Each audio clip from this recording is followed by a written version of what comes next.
Oke. Assalamualaikum warahmatullahi wabarakatuh. Sebelumnya, perkenalkan saya Miftahul Bulan dengan NIM 014 dan rekan kelompok saya Gracia Sarima dengan NIM 241 akan mempresentasikan materi terkait tentang obligasi.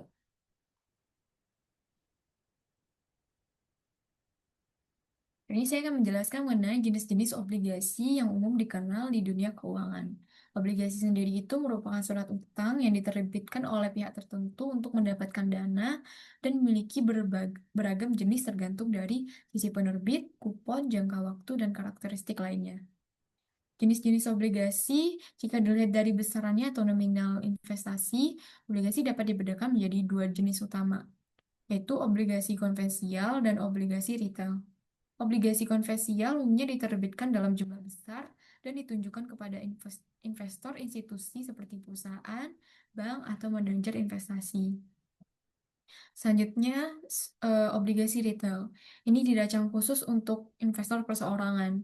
Nilai nominalnya jauh lebih kecil sehingga lebih terjangkau bagi masyarakat umum yang berinvestasi di instrumen pendapatan tetap dengan risiko yang relatif rendah.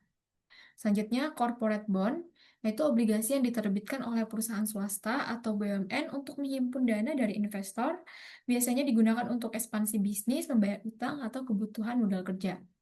Selanjutnya ada government bond, yaitu obligasi yang diterbitkan oleh pemerintah pusat, contohnya adalah surat utang negara yang digunakan untuk membiayai defisit APBN atau proyek-proyek nasional.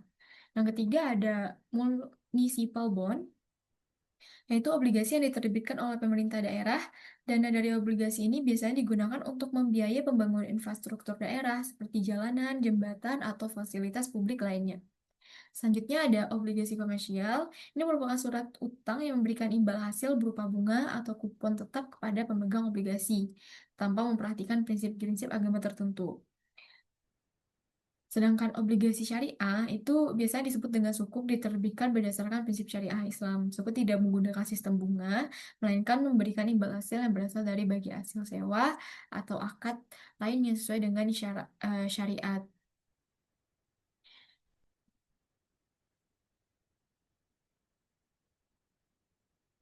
Selanjutnya, nilai obligasi. Penilaian obligasi berarti penentuan harga obligasi pada penilaian sekuritas termasuk obligasi. Pada umumnya digunakan konsep nilai sekarang atau present value dengan prinsip dengan obligasi yang akan ditentukan oleh nilai intrinsiknya. Nilai intrinsik obligasi biasa bisa diestimasi dengan medis konto semua aliran kas yang berasal dari pembayaran kupon ditambah pelunasan obligasi sebesar nilai par pada saat jatuh tempo. Persamaan matematika untuk menentukan nilai intrinsik obligasi dalam hal ini bisa dilihat di rumus berikut.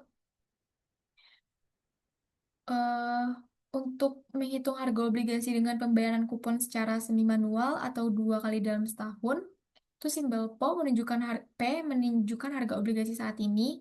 Bagian pertama dari rumus yaitu sigma menjumlahkan seluruh nilai sekarang dari pembayaran kupon yang dilakukan setiap 6 bulan.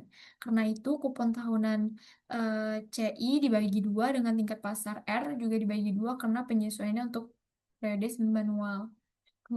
Kemudian bagian kedua adalah nilai sekarang dari pembayaran pokok atau nilai normal obligasi yang dibayarkan sekali di akhir masa jatuh tempo. Nilai ini juga didiskontokan menggunakan tingkat bunga semi manual hingga akhir periode. Dengan rumus ini, kita bisa menentukan berapa harga wajar dari suatu obligasi berdasarkan arus kas masa depan yang akan diterima investor. Selanjutnya, untuk return dan risiko obligasi, return atau imbal hasil obligasi bisa diperoleh dari dua sumber utama. Yang pertama itu dari kupon, yaitu bunga yang dibayarkan secara berkala oleh penerbit kepada pemegang obligasi. Kupon ini biasanya dibayarkan setiap bulan, triwulan, atau tahunan tergantung jenis obligasinya. Yang kedua ada capital gain. Ini tuh keuntungan jika obligasi dijual di atas harga belinya di pasar sekunder. Misal, jika membeli obligasi saat harga turun dan menjualnya saat harga naik.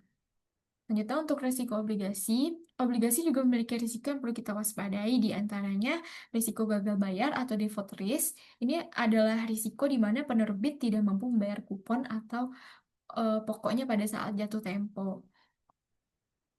Selanjutnya itu resiko suku bunga atau interest risk. Rate risk ini tuh ketika suku bunga naik, harga obligasi di pasar cenderung turun. Ini bisa menyebabkan kerugian jika obligasi dijual sebelum jatuh tempo. Yang ketiga ada risiko likuiditas atau liquidity risk. Ini tidak semua obligasi mudah diperjualbelikan. Jadi pasar tidak liquid, sulit menjual obligasi dengan harga yang wajar. Yang terakhir ada risiko inflasi atau inflation risk. Jika inflasi naik, nilai real dari kupon dan pokok yang diterima investor akan berkurang. Jadi, meskipun obligasi dikenal sebagai instrumen yang relatif aman dibanding saham, tapi penting bagi investor untuk mempertimbangkan return dan memahami risiko-risiko yang menyertainya.